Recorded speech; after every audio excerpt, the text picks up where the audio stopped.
किसान भैया बिन्नाहरों की खेती किसानी और पशुपालन से जुड़ी भई समस्याओं और उनके समाधान पे आधारित फोन इन कार्यक्रम हेलो किसान वाणी लेके एक बेर फिर हम आपके संगे हैं। सभी जनों को हमारी राम राम पहुंच जाए। आज के एक कार्यक्रम में हमारे कृषि विशेषज्ञ पधार चुके हैं डॉक्टर MP दुबे जी, प्रमुख वैज्ञानिक कृषि अनुसंधान केंद्र सागर। तो आपको बहुत बहुत स्वागत है। और किसान भैया बिन्नाहरों के फोन भी एक कार्यक्रम में आवो शुरू हो गए हैं। तो आओ देखा थे पहले फोन पे को है। हेलो। आकाशवाणी सागर। हाँ भैया, आकाशवाणी सागर कार्यक्रम हेलो किसान वाणी। ये मसूर पटवाना है सर, मौसम की जानकारी चाहते हैं। पटवाएं क्या बने पटवाएं? भैया पहले अपनो परिचय दो। को बोल रहे, कहाँ से बोल रहे? कल्याण सिंह ठाकुर। कहाँ से? पिपरिया खास। कल्याण सिंह भैया बहुत बहुत स्वागत है आपको ये कार्यक्रम में। जी सर। तो कल्याण सिंह भैया बताओ, क्या समस्या आ रही खेती किसानी में? जानकारी चाहते हैं मौसम की। मौसम की जानकारी चाहिए आपको? जी सर, मसूर पटवाना है, 5 एकड़ में खड़ी है। अच्छा, तो फसल पक गई भैया पूरी तरह? जी जी। चलो भैया, आपको जानकारी दे रहे हैं डॉक्टर MP दुबे जी, सुनो ध्यान से। जी सर।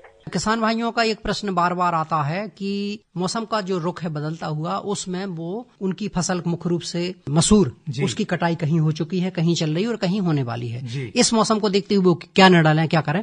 देखिए, ये निर्णय तो व्यक्तिगत रूप से किसान को लेना होता है, वो लेना पड़ेगा। जहां तक मौसम का सवाल है, मौसम किसी के बस में नहीं है। हाँ, इसकी भविष्यवाणी मौसम विज्ञान विभाग करता रहता है। तो आप समाचार से, पत्रों से, दूरदर्शन से, आकाशवाणी से, कृषि विज्ञान केंद्रों से इसकी जानकारी निरंतर प्रसारित की जाती है। उस पर ध्यान रखें, उसको पढ़ें, गुनें और मौसम के रुख को देखते हुए अपनी फसल को सुरक्षित करने की कोशिश करें। मेरा सुझाव एक ऐसा है वैज्ञानिक होने के नाते कि आप अगर मौसम खुला है, जैसे अभी मौसम चल रहा है खुला, उसकी कटाई कर लें। एक दिन उसको धूप दिखा दें, इसके बाद उसकी तुरंत गहाई कर लें जी। क्योंकि ये मसूर छोटे कद की होती है, इसमें मशीन तो चलती नहीं है, हार्वेस्टर आदमी को काटना पड़ती है, पटाना पड़ती है। तो उसको काट के और उसको 1 दिन की धूप या 2 दिन की धूप ज्यादा दिखा के और उसको घाई करें। एक चीज और करें, पूरे खेत में ना फैलाएं। एक जगह वो जो डबियां और वो करपा बड़े बड़े बनते हैं ना, डबियों को मिला के उनको बड़े बड़े करपा रख के एक जगह रख लें, रखे रहने दें 2-3 दिन तक, उनको सूखने दें और हर दिन उनको पलट दें सुबह सुबह। तो अच्छे से सूख जाएंगे। और त्रिपाल से ढकें उनको खेत में, भले पानी ना गिरे और धूप भी तेज पड़ रही है। बिल्कुल, इसके बाद वो उसकी घाई करें तो ज्यादा अच्छा होगा। तो कल्याण सिंह भैया, अब अपन कटाई कर सकते हैं जैसी दुबे जी ने बताई। जी। और आपने ये कार्यक्रम में फोन लगाओ, आपको बहुत बहुत धन्यवाद। हेलो। हाँ भैया, आकाशवाणी सागर कार्यक्रम हेलो किसान वाणी। जी सर, हम ग्राम हिनौती, तहसील बंडा, जिला सागर से बोल रहे हैं। अच्छा, नाम बताओ भैया अपनो। भगवान दास राठौर। भगवान दास भैया, बहुत बहुत स्वागत है आपको हेलो किसान वाणी कार्यक्रम में। जी सर। बताओ भैया, क्या जानकारी चाहिए आपको? सर, हम अश्वगंधा के बारे में चाहते हैं जानकारी कि अश्वगंधा जो कहाँ पर मिले और कब इसकी बुआई को है। अच्छा, औषधीय पौधों की खेती करना चाहते हैं आप? जी सर। बिल्कुल भैया, अश्वगंधा के संबंध में सागर आकाशवाणी से कार्यक्रम भी प्रसारित करो जा रहा है, वो आप सुन रहे हुई हो भैया लगातार। जी सर। है ना? चलो भैया, तो आपके लाने जानकारी दे रहे हैं डॉक्टर MP दुबे जी, सुनो ध्यान से। बंडा विकास खंड में वरिष्ठ उद्यान विकास अधिकारी होंगे। उद्यान विकास का कोई भी अधिकारी होगा बंडा में 100% होगा। समझ गए आप? बंडा आइए, जो वरिष्ठ कृषि विकास अधिकारी का कार्यालय है, अनुविभागीय कृषि अधिकारी का कार्यालय है, आपने देखा होगा शायद। वहाँ पहुँचिए, उनसे जानकारी लीजिए। वहाँ उद्यान शास्त्र के विशेषज्ञ मिलेंगे, वहाँ उसके अधिकारी मिलेंगे, उनसे जानकारी लीजिए। हम लोग तो तकनीकी जानकारी देते हैं, वैज्ञानिक लोग, लेकिन जो कृषि और उद्यान के अधिकारी होते हैं, वो तकनीकी अधिकारी के साथ साथ किसानों को मिलने वाली आर्थिक सहायता भारत शासन से और मध्य प्रदेश शासन से जो भी हो सकती है, उसके बारे में भी आपको एक ही जगह, एक ही समय पर जानकारी मिल जाएगी। इसलिए उचित होगा कि आप बंडा में जाकर संबंधित अधिकारी से संपर्क कर संपूर्ण जानकारी लें। ठीक है भैया। धन्यवाद सर। चलो भैया, आपके लाने भी बहुत बहुत धन्यवाद, आपने ये कार्यक्रम में फोन लगाओ। हेलो। जयराम जी साहब। जयराम जी भैया, आकाशवाणी सागर कार्यक्रम हेलो किसान वाणी। हाँ सर, विजय उपाध्याय, ग्राम सतपाड़ा, तहसील पथरिया, जिला दमोह से बोला सर। उपाध्याय जी, बहुत बहुत स्वागत है आपको हेलो किसान वाणी कार्यक्रम में। जी बताओ आज क्या जानकारी चाहिए आपको? सर, एक जानकारी जान लेने के हमारे गेहूं में 1000 पेड़ों पे भी 2-4 पेड़ ऐसे है कि बीज मतलब फेबड़ा टाइप को है। अच्छा, तो ऊखों का अब ऐसे पेड़ पूरे खेत से अलग करे या पूरा बीज बदल देवे? अच्छा। और और प्रश्न जो है, दूसरो प्रश्न जो है सर के हमारी 15 दिन को ये बच्चा है सर, कपड़ा मपड़ा खाते, पनीर खाते ही टाइप से। अच्छा, चलो भैया आपके लाने जानकारी दे रहे हैं डॉक्टर MP दुबे जी, सुनो ध्यान से। देखो भैया, आपने बोला है कि 1000 बालों में एक बाल आपको दूसरे प्रजाति की मिल रही है। जी जी। तो मेरा सुझाव ये है कि पूरे खेत की सफाई ना करके, अगर आपकी प्रजाति जो आपने अच्छी प्रजाति मानते हैं, इसी हिसाब से आपने बोया होगा कि अच्छा उत्पादन मिलेगा, आप संतुष्ट होंगे। अगर इसी प्रजाति को आप अगले साल बोना चाहते हैं तो मेरा सुझाव है कि जितने कुंटल बीज आपको अगले साल बोने का लगेगा गेहूं की, उस प्रजाति का जो अभी आपने लगाई है, जिसमें मिश्रण दिख रहा है, लगभग आधा एकड़ या 1 एकड़ का एरिया आप साफ कर सकते हैं। बाकी का साफ करने की जरूरत नहीं है, आपको उपज का नुकसान होगा। ठीक है, एक तो उपाय ये है। अगर मान लो आप उसकी उपज से संतुष्ट नहीं हैं और ज्यादा आने वाले दिनों में और ज्यादा अगर बालें मिलती हैं खिबड़ी, तो आप बीज बदल दीजिए अगले साल। निर्णय आपके हाथ में है। ठीक है भैया जी हाँ, ठीक है। तो हमारे सर हमारा 15 दिन को बच्चा है सर, वो पनीर खाते। 15 दिन को बच्चा है जी। आप बता रहे हो, वो पनी खात है भैया। खाते सर। हाँ, आपके लिए तो उचित होगा कि आपके पथरिया विकास खंड में या दमोह में जो चिकित्सक हैं, पशु चिकित्सक, उनको दिखाएं, उनसे सलाह लें। ठीक है।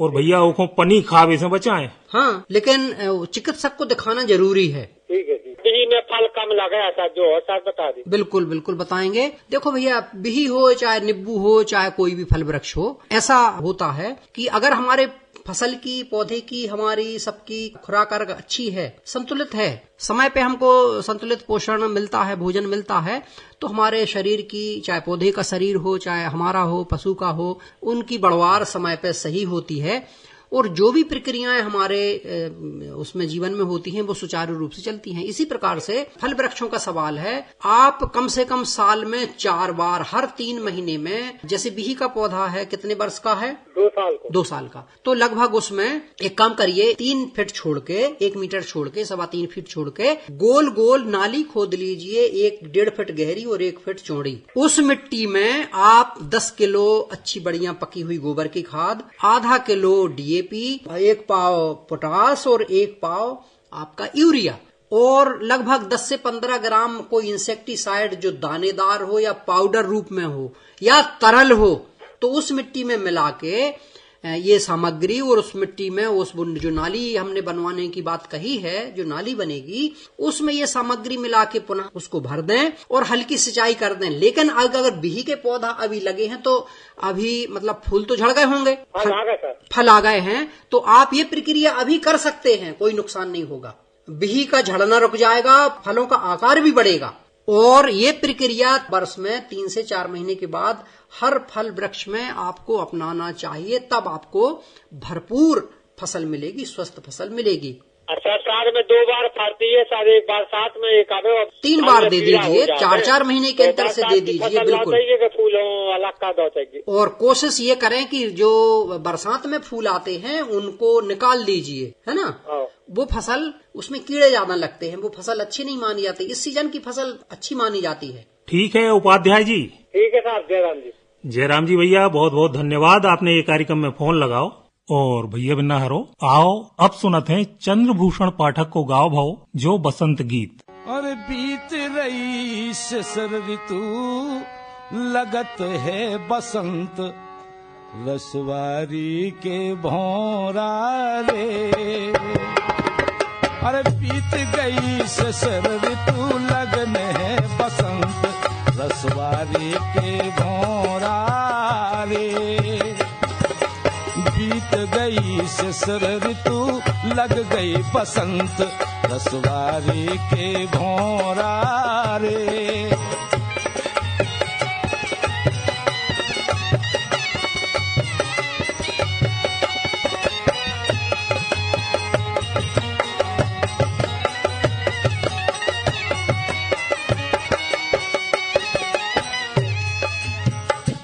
आमन की डार, हाँ हाँ आमन की डार करे कोयल किलकंत, रसवारी के भौरा रे।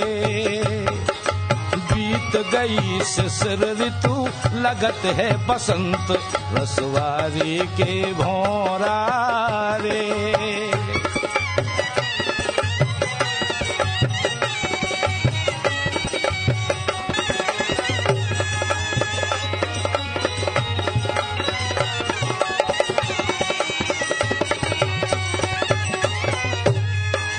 भरो है पराग कली कली रसवंत, अरे भरो है पराग कली कली रसवंत, रसवारी के भौरा रे। बीत गई शिशिर ऋतु लगन है बसंत, रसवारी के भौरा रे।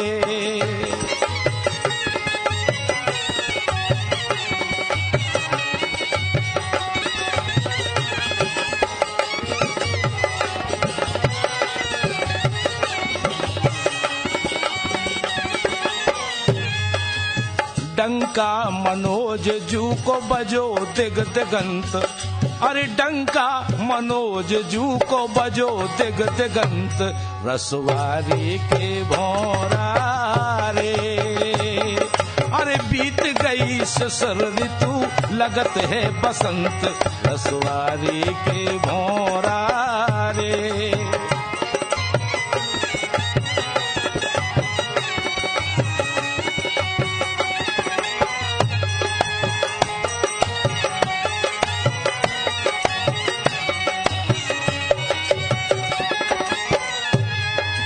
छोड़ के अकेली रमा, छोड़ के अकेली रमा, अरे छोड़ के अकेली रमा जइयो ना अंत, रसवारी के भौरा रे।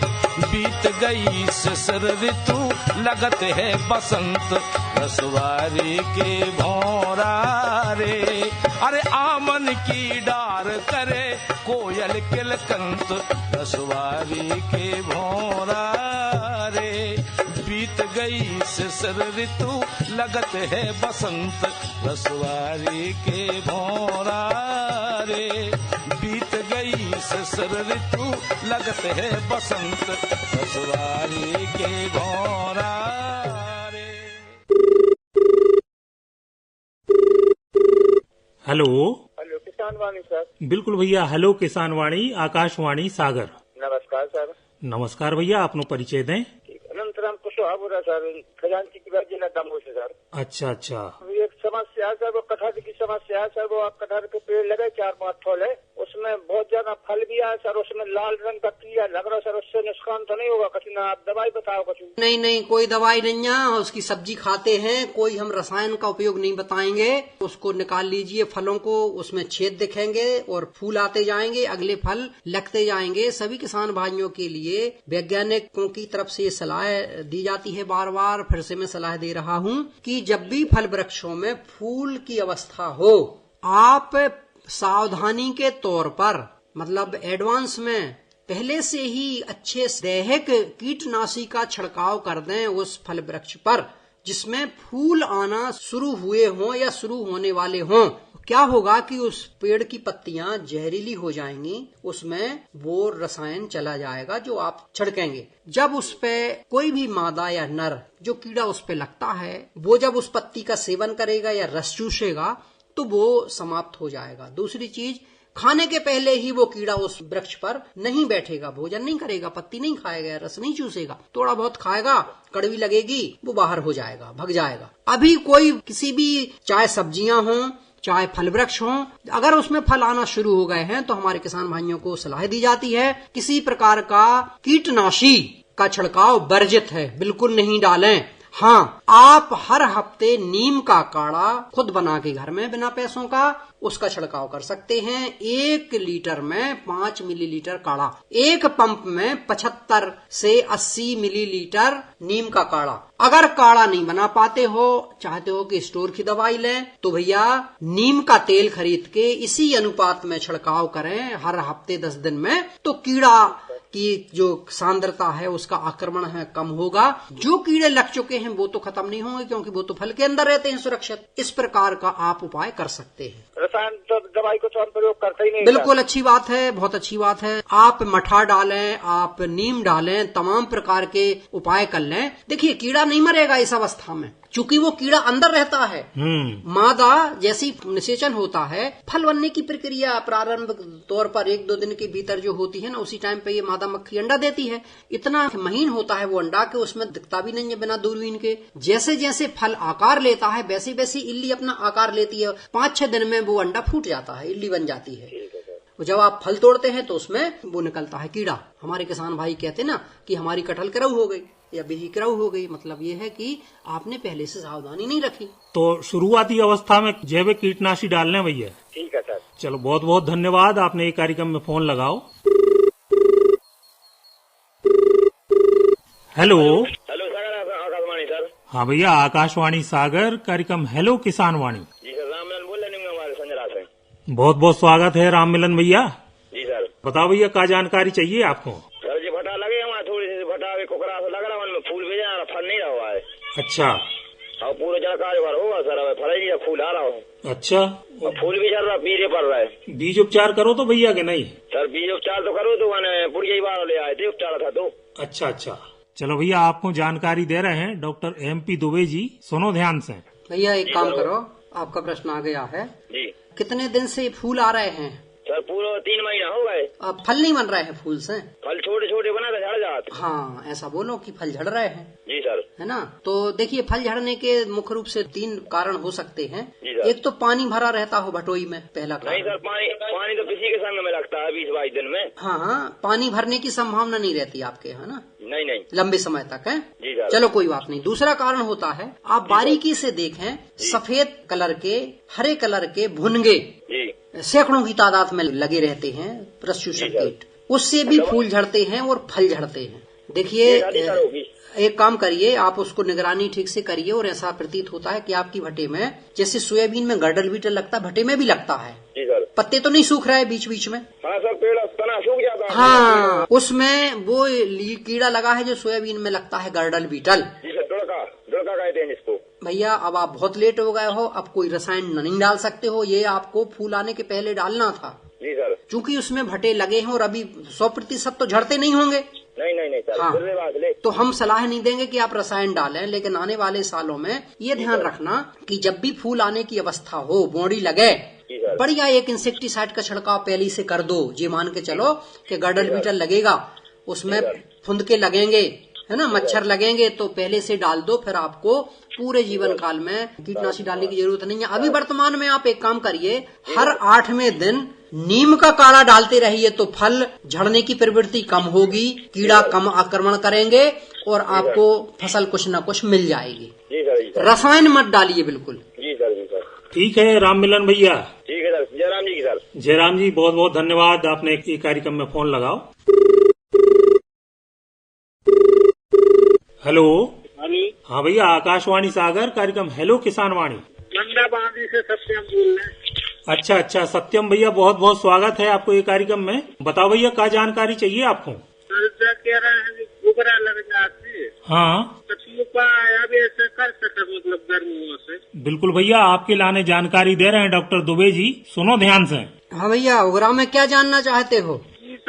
उगरा लगता है, मसूर तो सारी चली गई थी। देखो ऐसा है भैया, उगरा के लिए कोई रामबाण नहीं है हमारे पास। पहले तो अपन को 5 साल, कम से कम 4-5 साल का गैप रखना उस खेत में। उगरा होता है तो उसमें मसूर बोना बंद कर दो। दूसरा, 3 साल बाद खेत की पलटाई करो, गहरी जुताई करो। चौथा, आपका जो बीज है उसको उपचार करो आप, ट्राइकोडर्मा बेडी जैविक उपचार, और जो रसायन आते हैं, रासायनिक दवाइयां आती हैं फफूंदनाशी, उनका लेप करो, उपचार करो। इसके बाद आप उगरा पर नियंत्रण कर सकते हो। अन्यथा बहुत ज्यादा इसका उपाय अभी वैज्ञानिक दृष्टि से नहीं है।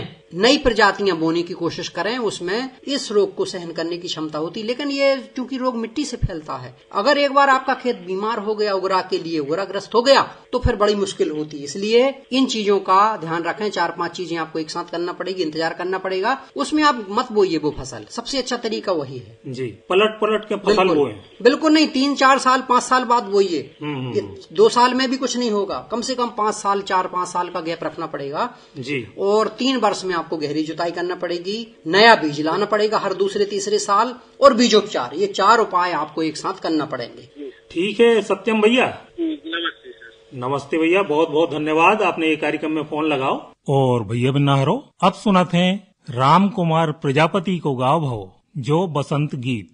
दिन ललित बसंती आने लगे, दिन ललित बसंती आने लगे, ललित बसंती आने लगे, दिन ललित बसंती आने लगे।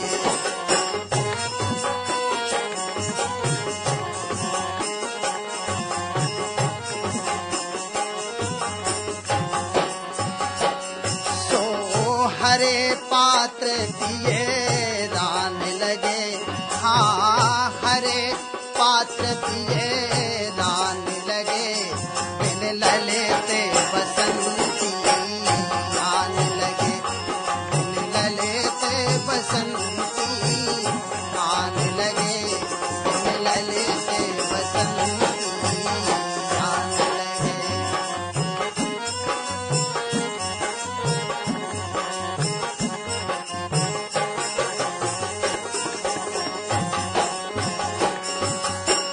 ढलन लगी छिन पे छिन रजनी, ढलन लगी छिन पे छिन रजनी, ढलन लगी छिन पे छिन रजनी, ढलन लगी छिन पे छिन रजनी, रवि के रथ ठहरान लगे, हाँ रवि के रथ ठहरान लगे, दिन ललित बसंती आन लगे, दिन ललित बसंती आन लगे, दिन ललित बसंती आन लगे।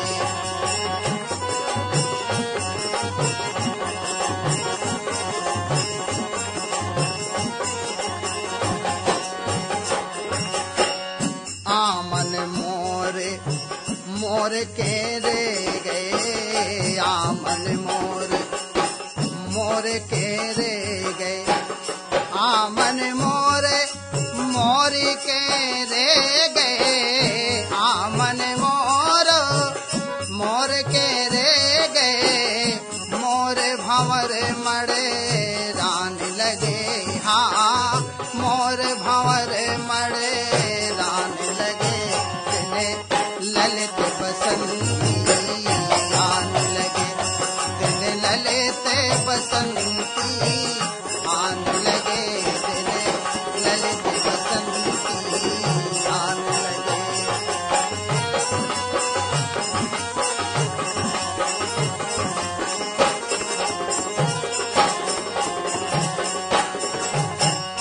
ऐसे में गंगाधर मोहन, ऐसे में गंगाधर मोहन, ऐसे में गंगाधर मोहन, ऐसे में गंगाधर मोहन, कौन सोत के कान लगे, हाँ कौन सोत के कान लगे, दिन ललित बसंती आन लगे, दिन ललित बसंती आन लगे, दिन ललित बसंती आन लगे।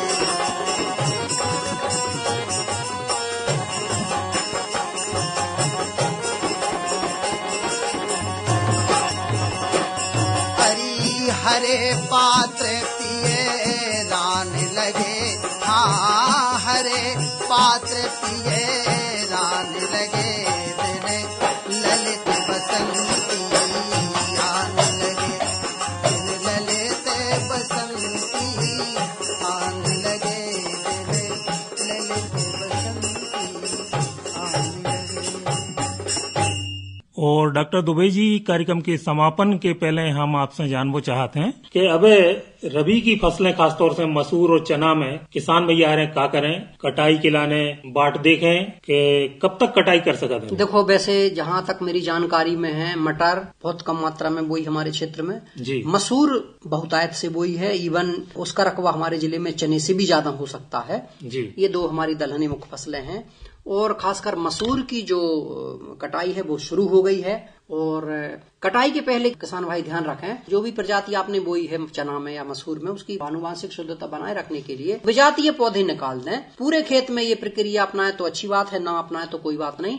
1-2 एकड़ का खेत साफ कर लें, दूसरे प्रजाति के दूसरी फसल के पौधे उनको निकाल दीजिए और आपकी फसल को शुद्ध बनाए रखने की कोशिश करें, ताकि अगले वर्ष आपको बीज आपके काम आ सके। होता क्या है, जब आपकी बोनी शुरू होने वाली होती है तो हमारे किसान भाई बाजार को भगते हैं बीज लेने। बाजार बीज में नहीं मिलता, बाजार बीज संस्थाओं में मिलता है। और शासन इतना मतलब लाखों करोड़ों कुंटल बीज प्रदाय नहीं कर सकती। बीज सीमित मात्रा में होता है। बीज हमेशा, बीज का अगर हम शब्दार्थ देखें तो वो बीज का मतलब होता है सूक्ष्म जी। तो सूक्ष्म मात्रा में, कम मात्रा में बीज मिलता है। किसान को संतुष्टि रखना चाहिए और उनके पास जो बीज है उसी को द्विगुणित करके, प्रगुणित करके बार बार उसको कम से कम 5 साल तक उसका लाभ लें। इस प्रकार की जो विकृतियां विजातीय पौधों की आती हैं उनको दूर करें और बढ़िया उत्पादन लें।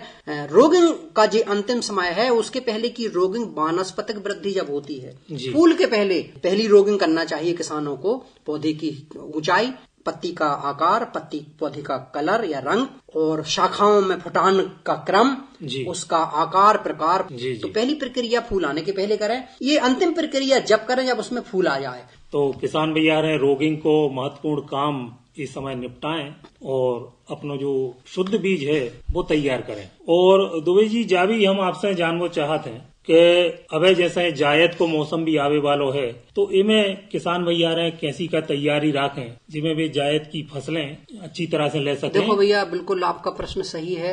किसान भाई 2-3 फसलें बो सकते हैं। सोयाबीन की बोनी कर सकते हैं अगर उनके पास सिंचाई है जी अगले मौसम के लिए।